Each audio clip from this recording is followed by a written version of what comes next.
Banyak orang bertanya, seperti apa sih yang dimaksud hidup sederhana itu? Kita sering mengasosiasikan sederhana itu sesuatu yang sedikit atau sesuatu yang tidak banyak.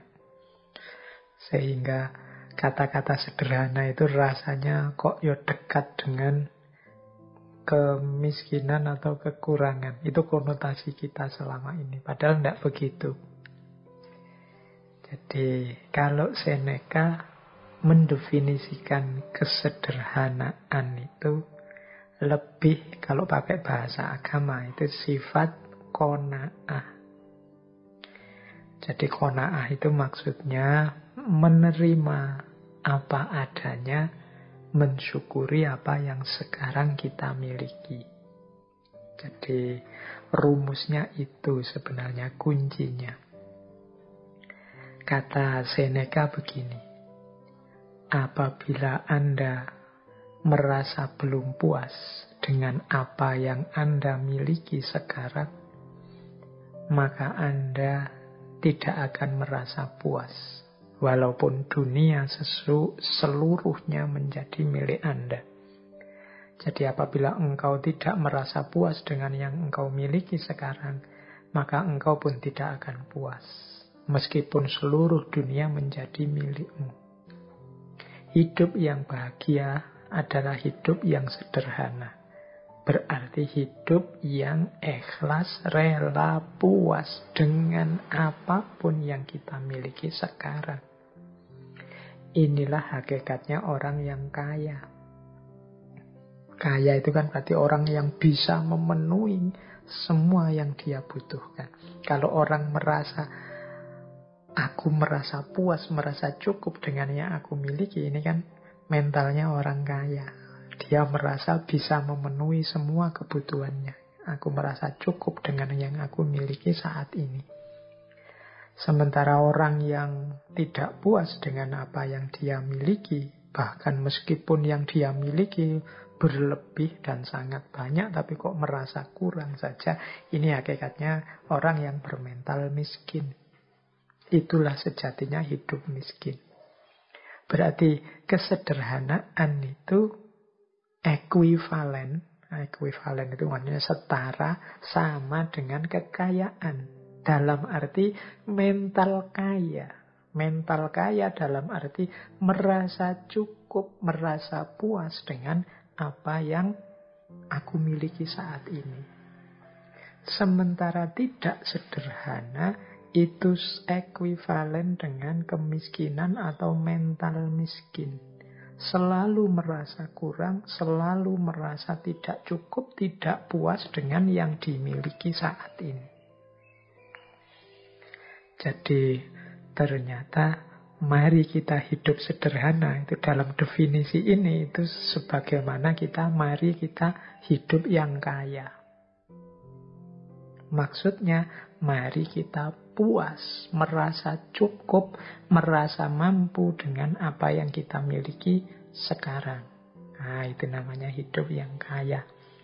Jadi, boleh saja kita masih belum punya mobil, boleh saja motor kita masih motor tua yang itu, yang masih mogokan, yang tiap bulan sekali harus servis, yang harus selalu keluar uang banyak untuk servis, macam-macam. Tapi kita puas, kita merasa, wah, hidup saya itu sudah cukup. Apa-apa saya punya, yang saya inginkan terpenuhi semua. Nah, kita bahagia dengan itu, berarti kita punya mental kaya. Itulah hidup sederhana. Jadi kesederhanaan itu sebenarnya. Bukan sesuatu yang kesannya kan seperti serba kekurangan. Kita membayangkan sederhana itu di limit paling bawah, paling minimal. Sebenarnya ya kesederhanaan itu menunjukkan orang yang bermental kaya karena dia merasa puas dan cukup dengan yang dimiliki saat ini. Kata Seneca selanjutnya, tidak ada yang lebih terhormat dibandingkan hati yang penuh rasa syukur. Jadi orang yang senantiasa mensyukuri anugerah apapun yang dia dapat dari Tuhan dalam hidupnya, sekecil apapun atau sebanyak apapun, sangat berkualitas atau biasa-biasa saja, semuanya dia syukuri. Inilah orang yang layak kita hormati. Karena dia mental-mentalnya orang kaya, orang yang senantiasa puas dalam hidupnya. Dialah orang yang terhormat. Tapi orang yang senantiasa tidak puas, senantiasa mengeluh, senantiasa menuntut, seolah-olah hidupnya isinya hanya keruwetan-keruwetan, kesulitan-kesulitan saja, menutup sebelah mata terhadap aneka anugerah Allah padanya. Ini menunjukkan orang ini mentalnya masih mental miskin. Jadi kalau pakai quotes-nya Seneca tadi, yang bersyukur tadi loh yang harus lebih kita hormati, karena dia lebih terhormat. Bahkan mungkin meskipun kepemilikannya sangat minimal, tapi dia senantiasa bersyukur. Yang sedikit itulah yang dia syukuri di hadapan Tuhan.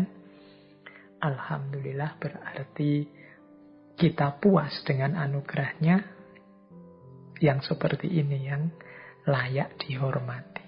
Itu dari quotes keduanya Seneca tadi. Tidak ada yang lebih terhormat dibandingkan hati yang penuh rasa syukur.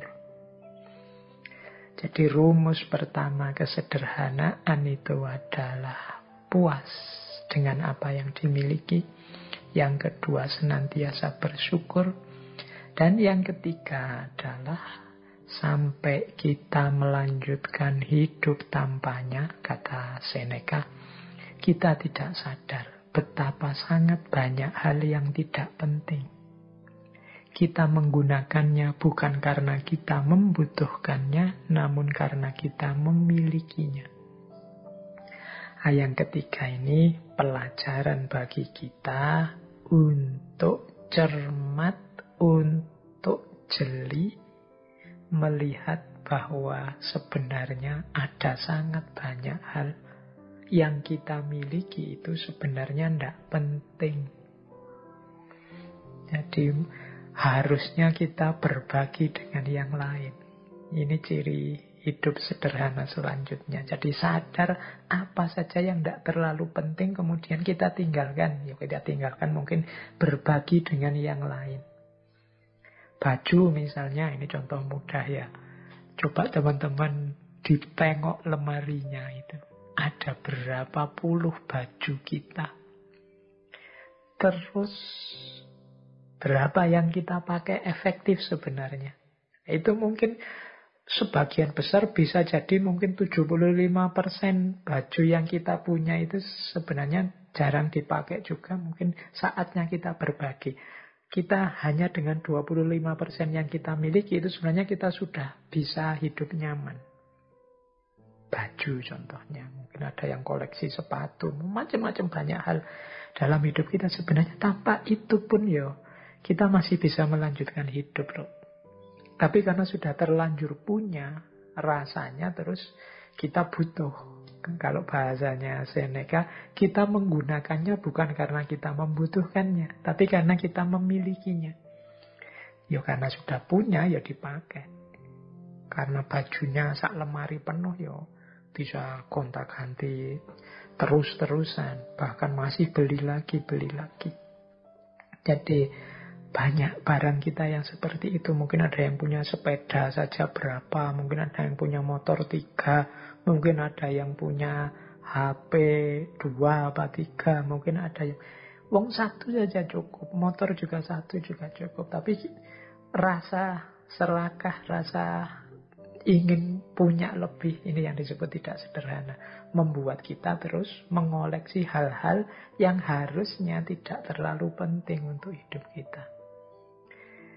Kalau sudah terlanjur berarti saatnya untuk berbagi. Berbagi itu mestinya ndak harus nunggu rusak dulu apa jelek dulu. Kalau bahasanya Al-Quran, kebaikan itu justru ketika kita berbagi hal-hal yang masih kita sukai, masih kita cintai.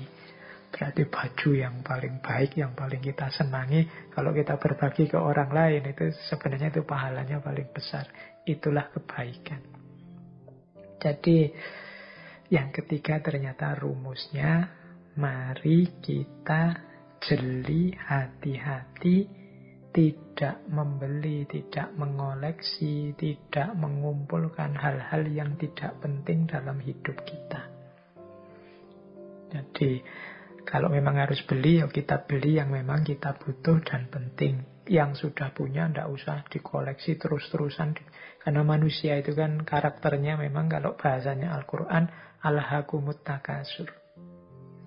Berlomba-lomba, berbanyak-banyakan. Senengnya koleksi. Kemarin ada banyak kasus orang mengoleksi tabung oksigen. Kadang-kadang ada loh orang-orang yang sebenarnya dia tidak sakit, tidak butuh oksigen. Cuma khawatir lah kalau nanti saya sakit gimana. Akhirnya dibela-belain beli tabung oksigen. Padahal semuanya sehat. Akhirnya yang sakit tidak kebagian oksigen.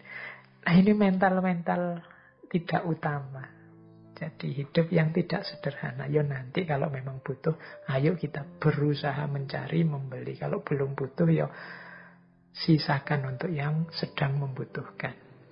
Jadi kata Seneca, sampai kita melanjutkan hidup tanpanya, kita tidak sadar betapa sangat banyak hal tidak penting. Kita menggunakannya bukan karena kita membutuhkannya, namun karena kita terlanjur memilikinya.